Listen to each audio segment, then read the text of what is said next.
Tulitazame sasa gazeti Raia Mwema, muungwana ni kitendo, lenye habari iliyopewa kipaumbele ni wabunge matajiri wa haha, baadhi waandaa vikao na wapiga kura kumwaga fedha kujanasua. Ni baadhi ya kanuni mpya za CCM kwa bana ukali wa viongozi. Habari imeandikwa kwenye kurasa za ndani za gazeti hili.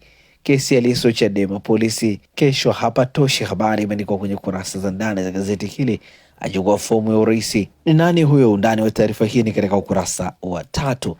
Utaratibu kumpata mrithi wa papa huu hapa. Habari imeandikwa kwenye ukurasa wa 7 wa gazeti hili. Lakini pia gazeti Raia Mwema limeandika CUF yahitaji 55 ya Chadema. Habari katika ukurasa wa 3. Wa Kristo wahimizwa kuombea taifa. Habari katika ukurasa wa 4. Wafanya biashara waipa kongole TPA. Habari imeandikwa kwenye kurasa za ndani za gazeti hili, na hivi ndivyo ambavyo limeandika gazeti Raia Mwema, muungwana ni kitendo.